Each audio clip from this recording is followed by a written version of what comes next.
Hello student, welcome to polytechnic class. आज हम आप सभी के लिए जो आपका आरसीसी का सेकंड टेस्ट कराया गया था उसका सलूशन लेकर के हाजिर हैं। देख लेते हैं आपका सबसे पहला क्वेश्चन क्या था। सबसे पहले क्वेश्चन में आपसे पूछा गया था कि एक प्रबलित कंक्रीट धरन में अधिकतम प्रबलन यानी कि मैक्सिमम रीइंफोर्समेंट दिया जाता है। तो आपका मैक्सिमम जो रीइंफोर्समेंट जो आपकी रीइंफोर्स्ड कंक्रीट बीम है उसमें दिया जाता है, उसके क्रॉस सेक्शन का 4% दिया जाता है। तो ऑप्शन ई इसका राइट आंसर होगा। ठीक है, अब बात करते हैं अगर टेंशन में कितना दिया जाता है। तो टेंशन साइड में आपका 4% दिया जाता है। ठीक है, टेंशन साइड में क्या उसका जो टोटल जो आपके बीम का जो क्रॉस सेक्शन होगा, ठीक है, उसका कितना देंगे 4% टोटल क्रॉस सेक्शन का।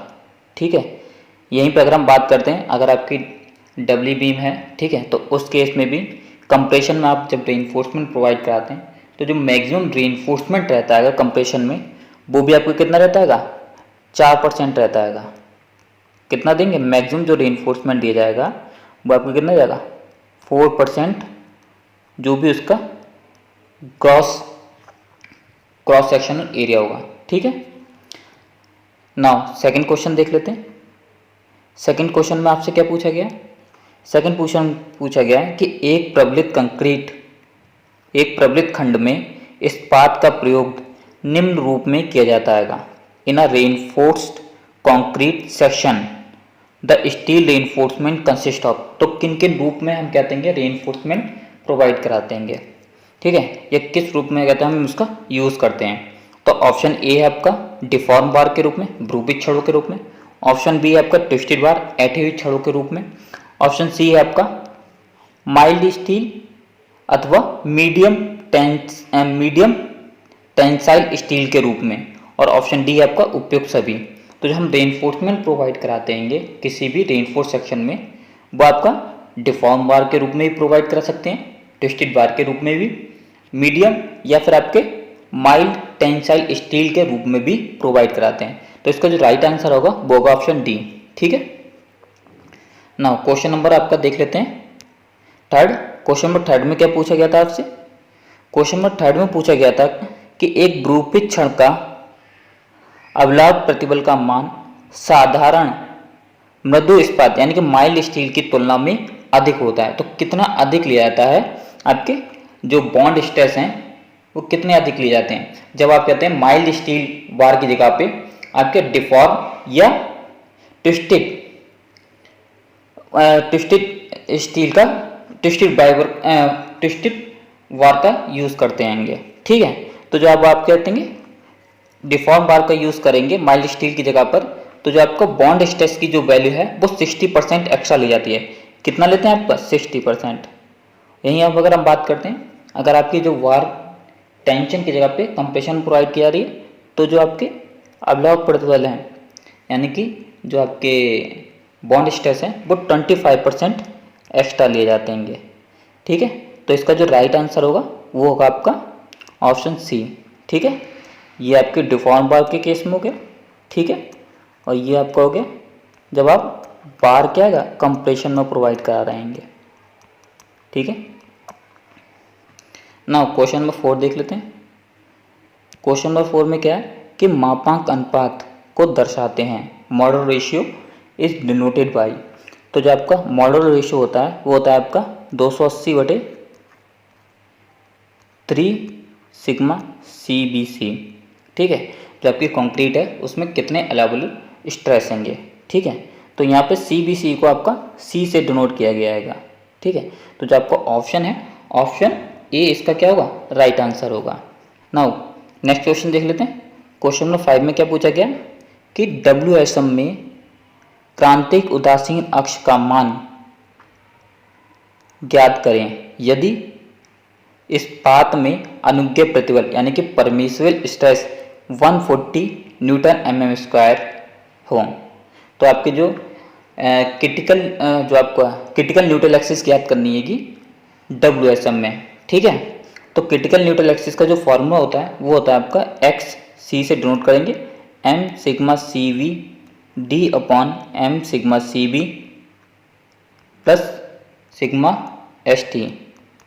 ठीक है, आप M की एम की वैल्यू यहाँ पे रख दीजिएगा 280/3 सिग्मा सी बी। ठीक है, एम की वैल्यू आप क्या रखेंगे 280/3 सिग्मा सी बी रखेंगे। और सिग्मा एस टी की वैल्यू आपको क्या दे रखी है 140। ठीक है, तो 140 यहाँ पे सिग्मा एस टी की वैल्यू रखेंगे। एम की जगह पे आपको 280/3 सिग्मा सी बी रखेंगे। 3 सिग्मा जो सिग्मा सी बी है वो सिग्मा सी बी से कट जाएगा। ठीक है, तो आपके जो न्यूमेरिकल वैल्यू कहते हैं कैलकुलेट करेंगे तो वो आपकी आएगी 0.390। तो इसका जो ऑप्शन है ऑप्शन बी इसका क्या है राइट आंसर होगा। ठीक है ना, क्वेश्चन नंबर 6 देख लेते हैं।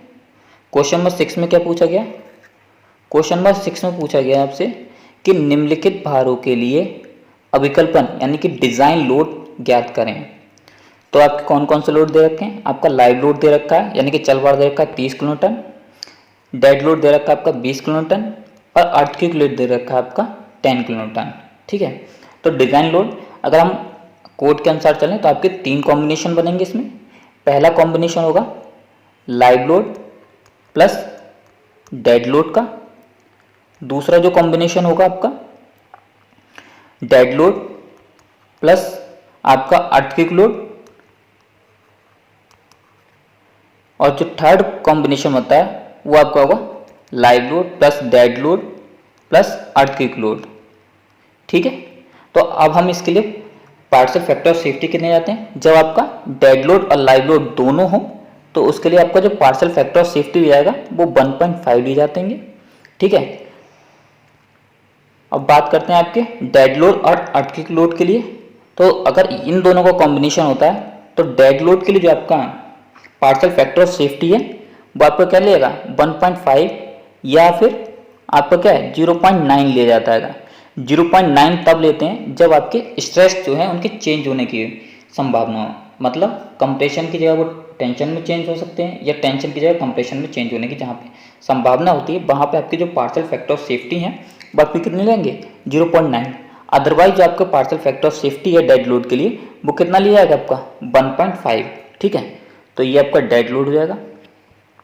अब अर्थक्वेक लोड के लिए आपको कितना लिया जाएगा, अर्थक्वेक लोड के लिए जो आपका पार्शियल फैक्टर ऑफ सेफ्टी है वो आपको कितना लिया जाएगा 1.5 लिया जाएगा। ठीक है, नाउ अब हम देख लेते हैं जब आपका डेड लोड, लाइव लोड और अर्थक्वेक लोड तीनों एक साथ आ रहे हैं उस स्ट्रक्चर पे, तो उस केस में आपके पार्शियल फैक्टर ऑफ सेफ्टी कितने जाएंगे। तो तीनों के लिए जो आपका पार्शियल फैक्टर ऑफ सेफ्टी है, ठीक है, वो आपका ले जाता है 1.2। कितना लेंगे हम 1.2 लेते हैं। ठीक है, लाइव लोड के लिए 1.2 लिया जाएगा, डेड लोड के लिए पार्शियल फैक्टर ऑफ सेफ्टी 1.2 लिया जाएगा और अर्थक्वेक लोड के लिए भी 1.2 लिया जाएगा। ठीक है, अर्थक्वेक लोड की जगह आपका विंड लोड भी लग सकता है। एक चीज ध्यान रखिएगा, अर्थक्वेक लोड और विंड लोड इन दोनों को ये दोनों कभी भी एक साथ नहीं लगते हुए माने जाते हैं। ठीक है, या तो अर्थक्वेक लोड लग रहा होगा या फिर विंड लोड, दोनों कभी भी एक साथ लगते हुए नहीं माने जाते हैं। ठीक है, तो ये आपके प्रॉब्ली 3 कंडीशन बनेंगी, इन तीनों के अकॉर्डिंग हम निकालेंगे और जो मैक्सिमम लोड होगा उसी के लिए हम स्ट्रक्चर डिजाइन करते हैं। ठीक है, तो देख लेते हैं पहली कंडीशन के अकॉर्डिंग देखते हैं कि आपका कितना आएगा। ठीक है, तो पहली कहती है आपकी डेड लोड और लाइव लोड दे रखा है। ठीक है, डेड लोड आपका दे रखा है 20 का, इसके लिए पार्शियल फैक्टर ऑफ सेफ्टी 1.5 ले जाएंगे। ठीक है, और लाइव लोड आपका 30 दे रखा है और इसके लिए भी क्या आएगा 1.5 ले जाएंगे। ठीक है, तो इस केस में आपका जब आपके डेड लोड और लाइव लोड दे रखा हो तो इस केस में आपका जो डिज़ाइन लोड आएगा वो कितना आएगा, डिज़ाइन लोड आपका निकल जाएगा 75 किलोन्यूटन का। ठीक है, अब सेकंड कॉम्बिनेशन देख लेते हैं। सेकंड कॉम्बिनेशन क्या था आपका, सेकंड कॉम्बिनेशन था जब आपका dead load plus earthquake load लग रहा हो। ठीक है, यानी कि जो स्ट्रक्चर है उस पर क्या आपका डेड लोड और अर्थक्वेक लोड लग रहे हो। ठीक है, तो डेड लोड यहाँ पे कहते हैं आपके स्ट्रेस चेंज होने की संभावना नहीं है, तो उस केस में डेड लोड के लिए 1.5 दे जाएगा। लोड आपका 20 दे रखा है डेड लोड। अर्थक्वेक लोड की बात करें तो अर्थक्वेक लोड आपका 10 दे रखा है। ठीक है, इसके लिए भी आपको पार्शियल फैक्टर ऑफ सेफ्टी कितना जाएगा 1.5 दे जाएगा। ठीक है, तो मल्टीप्लाई बाई 10 करेंगे तो यहाँ पे जो आपका डिजाइन लोड आएगा इस कॉम्बिनेशन के अकॉर्डिंग डेड लोड और अर्थक्वेक लोड के अकॉर्डिंग वो आपको कितना आएगा 40 किलोन्यूटन का, 40 किलोन्यूटन। अब आपका लास्ट कॉम्बिनेशन बचता है कौन सा है आपका, जब आपके तीनों लोड स्ट्रक्चर पे आ रहे हों। कौन कौन से, dead load, live load plus earthquake load. ठीक है, तो इन तीनों के लिए आपके क्या ले जाते हैं, 1.2 ले जाएगा। तो 1.2 डेड लोड, डेड लोड आपका 20 दे रखा है। 1.2 लाइव लोड कितना दे रखा है आपका, 30 दे रखा है। ठीक है, और अर्थक्वेक लोड आपका 10 दे रखा है। इसके लिए पार्शियल फैक्टर सेफ्टी कितने लेंगे, 10। इन सबको जब मल्टीप्लाई करके निकालेंगे तो आपका जो डिजाइन लोड आएगा वो आपका आएगा 72 किलो न्यूटन। ठीक है, अब आप देखिए आपके तीनों कॉम्बिनेशन में मैक्सिमम लोड किस पे, कौन से कॉम्बिनेशन के अकॉर्डिंग आ रहा है। मैक्सिमम जो आपका कॉम्बिनेशन आ रहा है लोड का वो है 75 किलो न्यूटन। तो जो हम स्ट्रक्चर डिजाइन करेंगे वो 75 किलो न्यूटन के लिए निकालेंगे। तो जो आपका डिजाइन लोड हो जाएगा वो क्या होगा आपका 75 किलो न्यूटन। ठीक है, ये आपका डिजाइन लोड हो गया, डिजाइन लोड। तो जो आपका राइट आंसर होगा वो होगा 75 किलो न्यूटन का। ठीक है, तो देख लेते हैं कौन सा ऑप्शन राइट होगा। ऑप्शन डी इसका क्या है, राइट होगा। ठीक है ना, अब हम देख लेते हैं आपका क्वेश्चन नंबर 7 में क्या पूछा गया। क्वेश्चन नंबर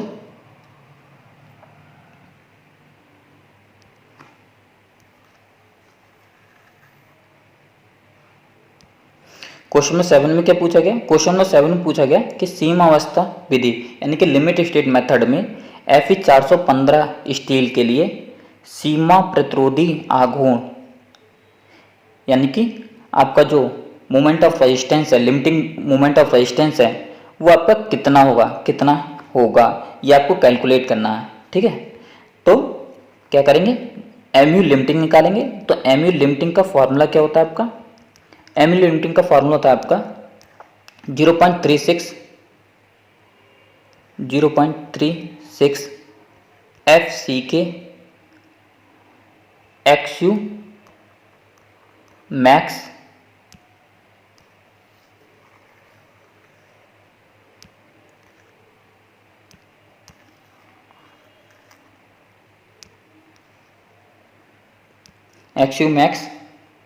ब्रैकेट में आपका ये आपका फोर्स हो जाएगा।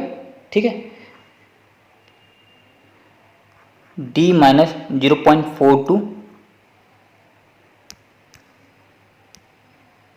XU max bracket close into B. ये आपका क्या है, एमयू लिमिटिंग का फॉर्मूला है। ठीक है, XU मैक्स का आपका फॉर्मूला क्या होगा, XU मैक्स का फॉर्मूला होता है आपका 700 D यानी कि आपकी इफेक्टिव डेप्थ डिवाइडेड बाई आपका 1100 प्लस 0.87 Fy। ठीक है, Fy आपका कहते हैं 415 दे रखा है। यहाँ पे जब आप Fy की जगह पे 415 रखेंगे, ठीक है, और उसके बाद इसकी जो वैल्यू कैलकुलेट करेंगे तो XU मैक्स की जो वैल्यू निकल के आएगी वो आपकी आएगी 0.48 D। ठीक है, तो XU मैक्स की वैल्यू कितनी निकल के आती है, 0.48 D निकल के आएगी। ठीक है ना, अब हम क्या करेंगे, अब हम क्या करेंगे, जो आपका XU मैक्स की जो वैल्यू है 0.48 D आई है, इसको क्या करेंगे, इसमें पुटअप करेंगे। ठीक है, तो इसमें जब हम पुटअप करेंगे तो आपका FCK नहीं दे रखा है तो उसको आप ऐसी एज इट इज रहने दीजिए। ठीक है, जो वैल्यू आपको पता है वो पुटअप कर दीजिए। तो FCK आपको नहीं पता है, XU मैक्स आपने 0.48 D निकाल लिया। ठीक है, D मतलब इफेक्टिव डेप्थ। तो यहाँ पे आप XU मैक्स की वैल्यू को पुटअप कीजिए। आपका जो MU लिमिटिंग है, MU लिमिटिंग की जो वैल्यू निकल के आएगी वो निकल के आएगी 0.138 FCK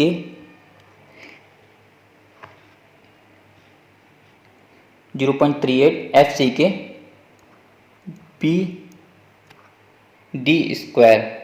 ठीक है, तो ये आपकी क्या है, MU लिमिटिंग की वैल्यू। यहाँ पे जब आप 0.48 XU मैक्स की वैल्यू रखेंगे तो ये आपका क्या MU लिमिटिंग निकल आएगा। ठीक है, कैलकुलेट करके देख लीजिएगा। तो ये आपको क्या है, FE 415 के लिए जो आपका MU लिमिटिंग है वो निकल के आ जाएगा।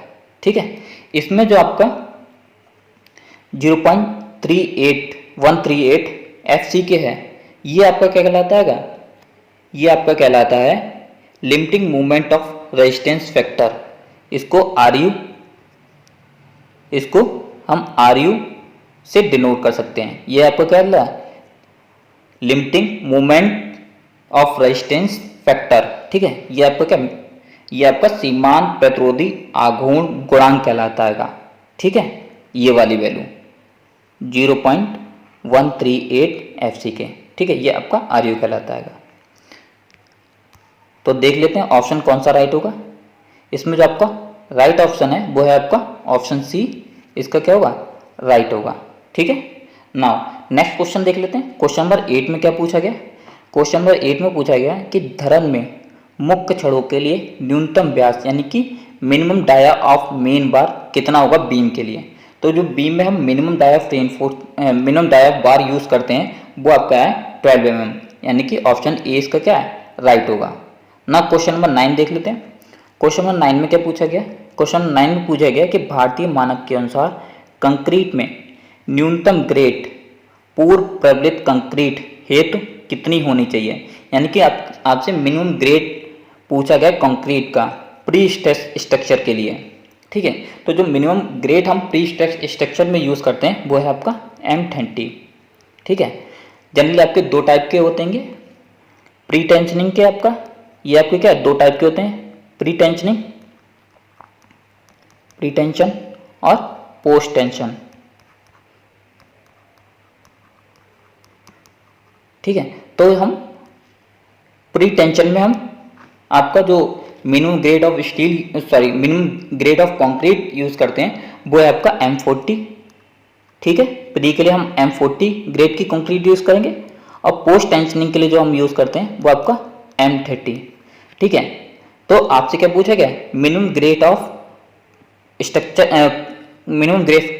कंक्रीट पूछा गया प्री स्ट्रेच स्ट्रक्चर में, ठीक है। तो इन दोनों में कौन सा आपका M30 है। तो जो आपका राइट आंसर होगा वो कौन सा होगा, ऑप्शन बी इसका क्या होगा, राइट होगा ना। क्वेश्चन नंबर 10 देख लेते हैं। क्वेश्चन नंबर 10 में क्या पूछा गया कि RCC कॉलम में अनुदैर्घ्य प्रबलन का न्यूनतम मान होगा इन RCC column minimum value of longitudinal reinforcement. जो आपके मिनिमम हम रेइनफोर्समेंट कॉलम में प्रोवाइड कराते हैं वो है आपका 0.8% और मैक्सिमम आपका 6% प्रोवाइड किया जाता है। यहीं पे अगर आपको कंक्रीटिंग की अगर हम बात करें कि डिफिकल्टी ऑफ कंक्रीट पूछता है कि मतलब जब आपने जाल बना लिया और जाल के बाद आपने क्या है उसमें कंक्रीटिंग कर रहे हैं, तो जब आपके कहते हैं बहुत ज़्यादा रेइनफोर्समेंट प्रोवाइड करा देते हैं, मतलब बार आपकी काफ़ी पास हैं, तो जो आपके कोर्स एग्रीगेट होते हैं कंक्रीट के वो क्या है पूरे एरिया तक नहीं पहुंच पाते हैं, यानी कि सेग्रीगेशन हो जाता है। तो कंक्रीट में अगर आपको डिफिकल्टीज आ रही है तो उस केस में जो मैक्सिमम हम रेइनफोर्समेंट कॉलम में प्रोवाइड कराते हैं वो आपको कितना प्रोवाइड करता है, 4%, ठीक है ना। क्वेश्चन नंबर 11 देख लेते हैं। क्वेश्चन नंबर 11 में क्या पूछा गया। क्वेश्चन नंबर 11 में पूछा गया कि पूर्णतः पूर्व प्रबलित कंक्रीट धरन प्रतिरोध करती है fully pre stress concrete beam resist सभी ऊर्ध्वाधर फोर्सेस को। ऑप्शन बी है आपका लाइव लोड को। ऑप्शन सी है भार का कुछ भाग पूर्व प्रबलन द्वारा यानी part of load by pre stress. Option D है आपका नन ऑफ दिस। तो जो आपका फुल्ली प्री स्ट्रेस कंक्रीट होती है वो क्या है आपका जो लोड का जो कुछ पार्ट है उसको क्या है प्री स्ट्रेस के थ्रू वेयर करती है। तो ऑप्शन सी इसका क्या होगा, राइट आंसर होगा, ठीक है। नाउ नेक्स्ट क्वेश्चन देख लेते हैं, क्वेश्चन नंबर 12। तो क्वेश्चन नंबर 12 में क्या पूछा गया। क्वेश्चन नंबर 12 में पूछा गया है कि एकल डेसिक स्लैब यानी कि वन वे स्लैब के लिए स्पैन और जो आपका इफेक्टिव डेप्थ है उसका रेशियो लिया जाता है, तो कितना लेते हैं। तो ये आपका L/d ये आपको क्या डिफ्लेक्शन के लिए दिया गया है कि डिफ्लेक्शन आपका जो स्ट्रक्चर में कंट्रोल में रहे, तो इसके लिए आपको क्या L/d का जो रेशियो दिए गए हैं आपके IS कोड में, तो उसमें पूछा कि आपके वन वे स्लैब के लिए कितना लिया जाता है, ठीक है।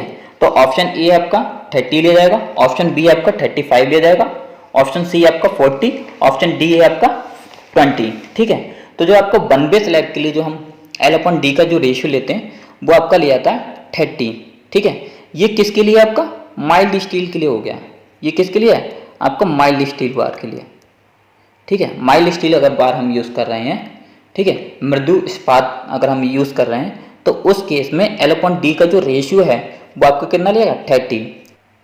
ना यहीं पर अगर हम बात करते हैं आपकी टोर बार, डिफॉर्म बार की या HYSD बार की अगर हम बात करते हैं, ठीक है, तो HYSD बार के लिए जो आपका L/D का जो रेशियो है वो कितना लिया जाता है 80% लिया जाएगा। यानी कि माइल्ड स्टील के लिए जो आपका रेशियो है उसका 80%। यानी कि आप क्या करेंगे यहाँ पे अगर हम HYSD की बात करते हैं, ठीक है, तो HYSD या टोर बार या डिफॉर्म बार की बात करते हैं तो जो उसका रेशियो होगा वो कितना होगा 30 मल्टीप्लाई 80 का मतलब 0.8 से मल्टीप्लाई कर देंगे तो कितना है 24।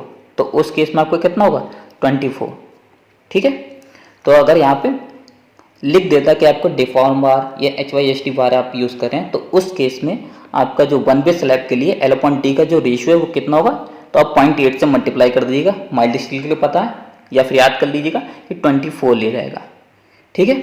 ये तो आपका वन वे स्लैब के लिए हो गया। यहीं पर अगर हम बात करते हैं आपकी टू वे स्लैब के लिए, तो टू वे स्लैब के लिए आपका कितना ले जाता है 35 ले जाएगा। माइल्ड स्टील में कितना ले जाएगा 35, ठीक है। बीम के लिए हम बात करते हैं तो SSB बीम के लिए आपका 20 लिया जाता है, ठीक है। कैंटिलीवर के लिए आपका कैंटिलीवर के लिए इसका 7 लिया जाएगा, ठीक है। तो ये आपको क्या है माइल्ड स्टील के लिए है। और आपको डिफॉर्म बार का निकालना तो आप 0.8 से मल्टीप्लाई कर दीजिएगा, ठीक है। तो ये क्या आपका रेशियो होगा L/D का। नाउ नेक्स्ट क्वेश्चन देख लेते हैं। नेक्स्ट क्वेश्चन नंबर 13 देख लेते हैं। क्वेश्चन नंबर 13 में क्या पूछा गया कि RCC कॉलम में मुख्य छड़ों के लिए न्यूनतम व्यास, यानी कि RCC कॉलम में मिनिमम डायामीटर ऑफ मेन बार लिया जाता है। तो कितना लेते हैं हम 10 mm का यूज़ करते हैं, 12 mm का यूज़ करते हैं, 14 mm का या 16 mm का।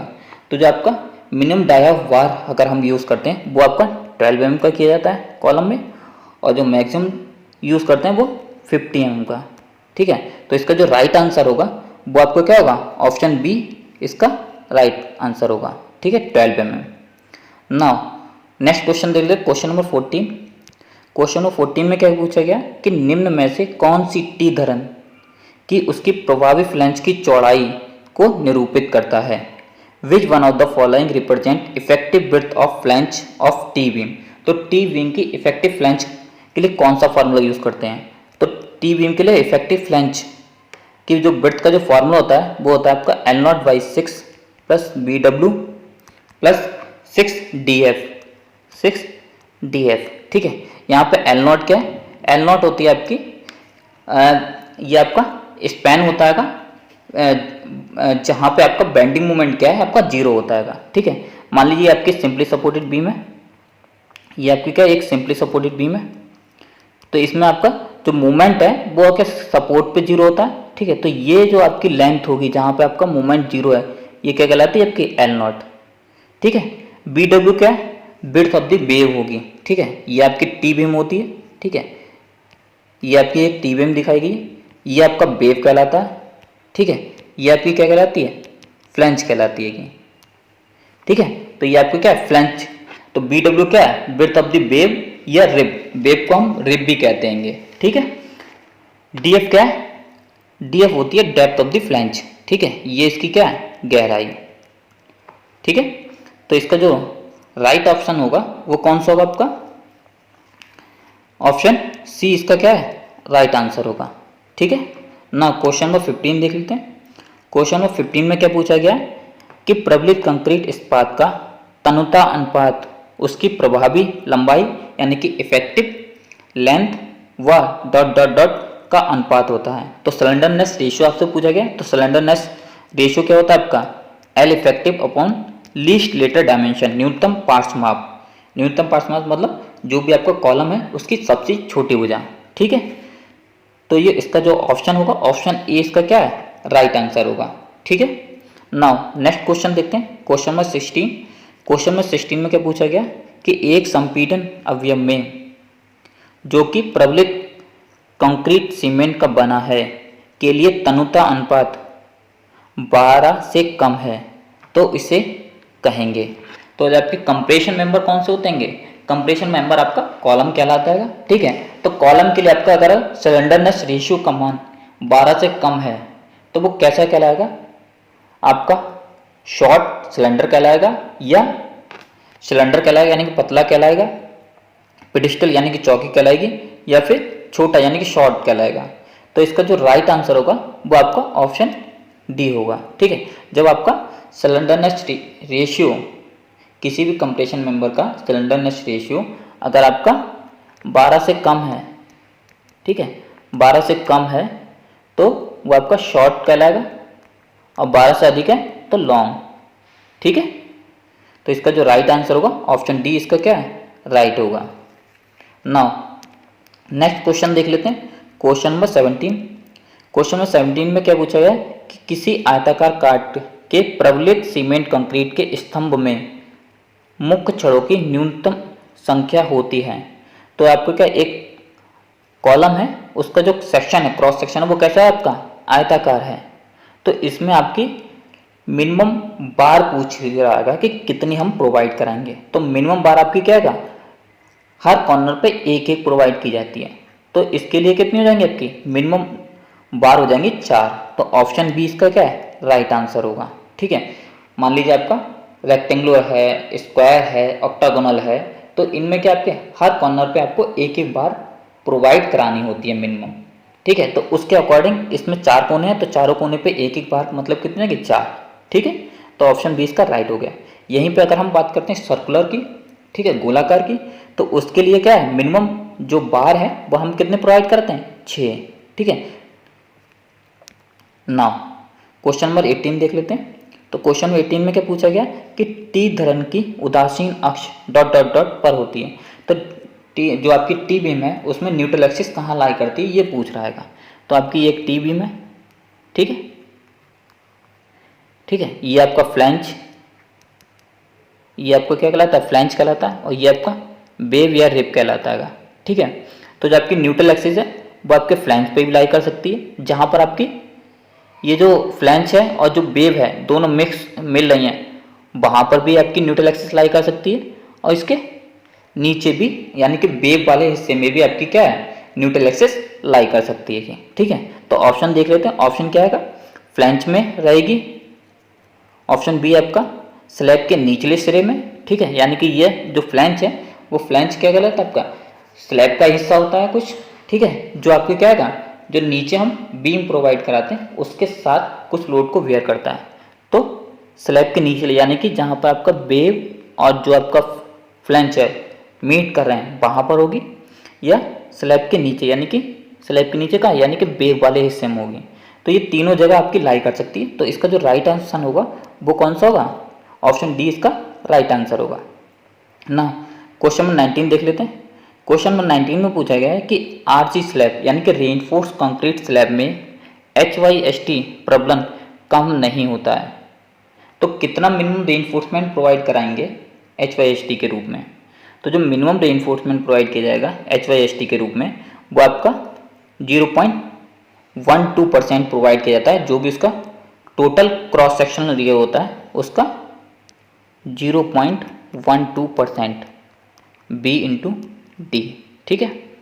यहीं पर अगर हम बात करते हैं, ये तो HYST हो गए। माइल्ड स्टील के अगर हम बात करेंगे तो वो 0.15% प्रोवाइड किया जाएगा B इंटू डी, ठीक है। जो भी आपका क्रॉस सेक्शनल एरिया होगा उसका 0.15% प्रोवाइड कराया जाएगा, ठीक है। नाउ नेक्स्ट क्वेश्चन देख लें, क्वेश्चन नंबर 20। क्वेश्चन नंबर 13 में क्या पूछा गया कि शुद्ध आलंबित स्लैब की प्रभावी विस्तृति इफेक्टिव स्पैन होता है। तो इफेक्टिव स्पैन क्या होता है आपका, मान लीजिए आपकी कोई बीम है, ठीक है, यहाँ पे ये आपकी सपोर्ट है, ठीक है। तो ये आपका क्लियर स्पैन कराता है, जो सपोर्ट है उनके इनर टू इनर यानी कि अंदर की जो अंदर जो दूरी हम मेजर कर रहे हैं वो आपको क्या आएगा, क्लियर स्पैन कहलाता है। ये आपका क्लियर स्पैन कहलाएगा, ठीक है। और जो आपकी सपोर्ट है उनके सेंटर से सेंटर तक की जो डिस्टेंस है वो आपकी क्या कहलाती है, इफेक्टिव स्पैन कहलाता है, ठीक है। तो देख लेते हैं आपका राइट आंसर क्या होगा। वियरिंग के केंद्र के बीच की दूरी, तो वियरिंग का केंद्र ये है, यहाँ से यहाँ तक की दूरी आपकी नहीं होगी, ठीक है। दीवार के भीतरी फलकों के बीच स्पष्ट दूरी में दीवार की मोटाई का 2 गुना करके, ये भी गलत है। ठीक है, ऑप्शन सी है आपका क्लियर स्पैन में स्लैब की इफेक्टिव डेप्थ यानी कि प्रभावी गहराई जोड़कर। ठीक है, तो आपका एक तो जो आपकी इफेक्टिव स्पैन है, ठीक है, इफेक्टिव स्पैन होता है आपका, इफेक्टिव स्पैन जो लिया जाता है, एक मिनट रुक जाओ, इफेक्टिव स्पैन जो लिया जाता है आपका क्लियर स्पैन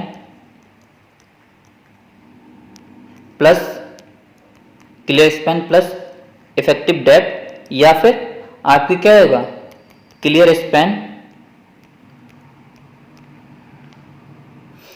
स्पैन प्लस आपकी क्या है जो आपकी सपोर्ट है उनके सेंटर टू सेंटर डिस्टेंस, तो क्लियर स्पैन प्लस आपकी जो एक सपोर्ट है उसकी width of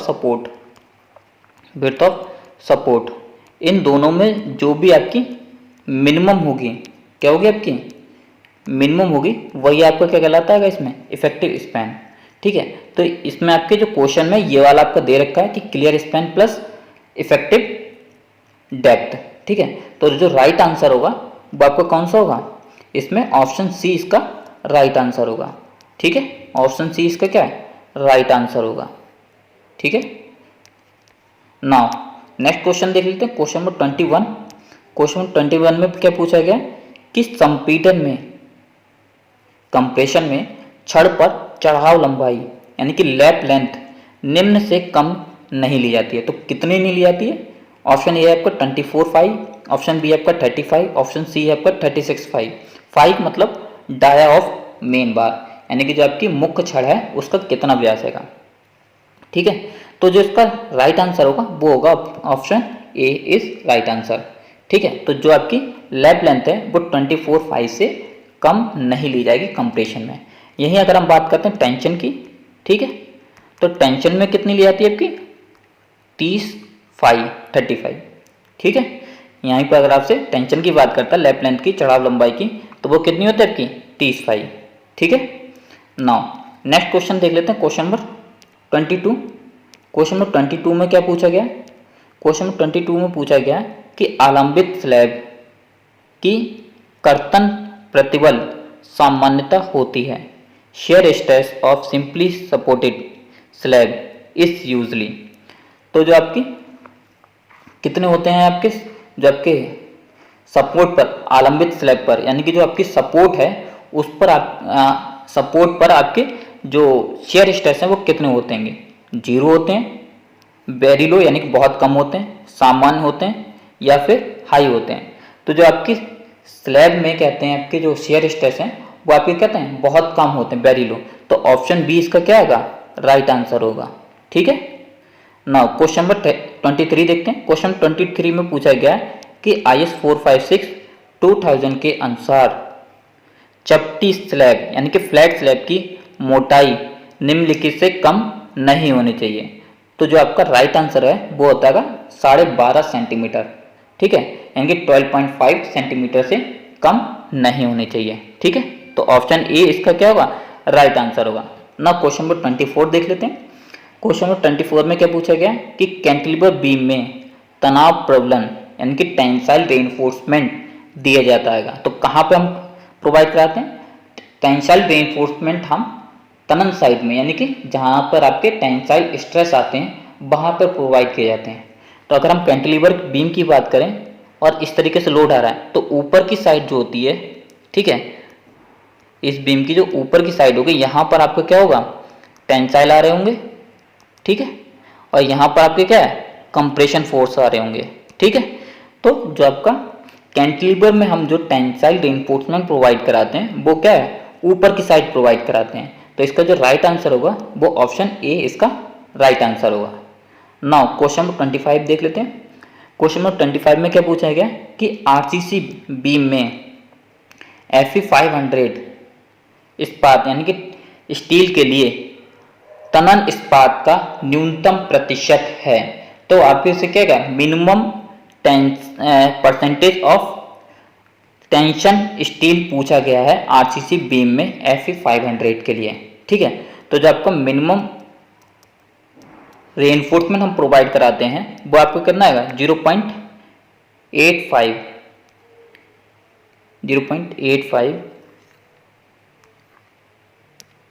BD upon Fy provide किया जाता है।